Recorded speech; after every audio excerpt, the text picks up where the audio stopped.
ముందుగా ఏటీవీ న్యూస్కు స్వాగతం. కామారెడ్డి జిల్లా బీర్కూరు మండలం మల్లాపూరు గ్రామంలో గ్రామస్తులు ఆందోళన చేపట్టారు. వివరాల్లోకి వెళితే ఎక్సైజ్ శాఖ అధికారులు కల్లు దుకాణంపై చర్యలు తీసుకోవడం వలన కల్లు వ్యాపారులు సరఫరా నిలిపివేశారు.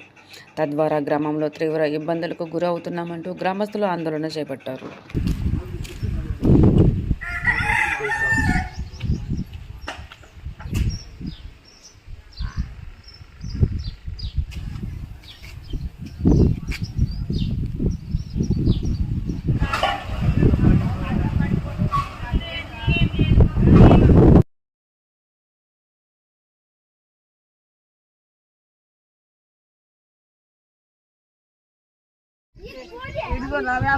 రాత్రి పోలీసు వాళ్ళు వచ్చి రాళ్ళకి సమాధానం ముసలి అన్నదంట చంపేది సార్ పీడబోతుంది గిరగిర తిరగంటే కాయదెదురని అనుకుంటున్నాయి. పని చేస్తే పని చేయడానికి వచ్చింది.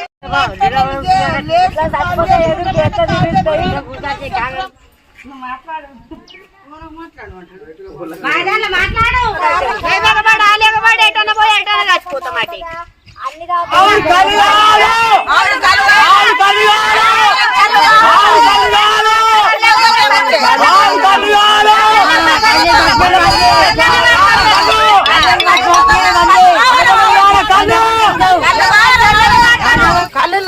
కళ్ళు రోమరామకు బారకపోయింది సార్. మాకు పిచ్చి లేస్తున్నది.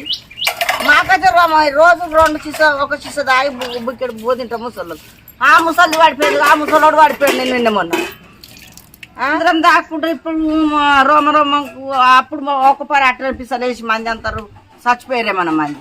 10 రోజులే 12 రోజులే కళ్ళు లేక బీర్కూరు పోయి తెచ్చుకుంటున్నాం. సస్తబత్త బండ్లు ఉన్న వాళ్ళు తెచ్చి మాకు కొడుకులు లేని వాళ్ళము. మేము బండ్లు ఉన్న వాళ్ళు ఇట్లనే పిస పిస వేస్తున్నారు అంటున్నారు ముసలి కళ్ళు లేక. ఇప్పుడు జనాలు ఇప్పుడు ముసలి వాళ్ళు అందరు వాళ్ళు నరాల వీక్నెస్ వల్ల కొంచెం ఇబ్బంది అయిపోతుంది. వాళ్ళకు కూడా కొంచెం పడిపోతున్నారు. ఇప్పుడు సార్ పొద్దున్న దాకా ఎండలో పని చేసేస్తాము. ఒక సీస తాగడానికి ఎటు పోయినా కూడా కలబట్లకే పోతారు ముసలి వాళ్ళు. అసలు ఎటు పోతారు సార్? శాతగానులు ఎడిపోతారు. ఇప్పుడు మేము కాలు చేతులు ఉన్నాయని ఏదో బండ్లు ఉన్నాయని మేము ఎక్కడి నుంచో తీసుకొచ్చుకొని మేము ఇది చేస్తున్నాము. ముసలి వాళ్ళు ఎడిపోతారు.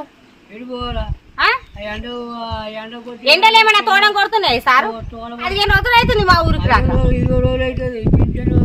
15 రోజుల నుంచి అయితే కళ్ళు ఊరికి రావడమే లేదు. మల్లాపురము నా పేరు పోషా పందిరి పోషా. మా కాలు చేతులు బీకపోతే నరాలని గుంజుకపోతున్నాయి. కాలు లేక అన్నం బొక్కొచ్చింది, నీరసం అయిపోతుంది. సప్పుడు దాకా కుక్కల ముదురుకుంటున్నాం. కాళ్ళు పంపిరు సారు ఎట్లన్నా చేసి. మాట్లాడుతున్నా కానీ కాలు అనుకుంటున్నాయి.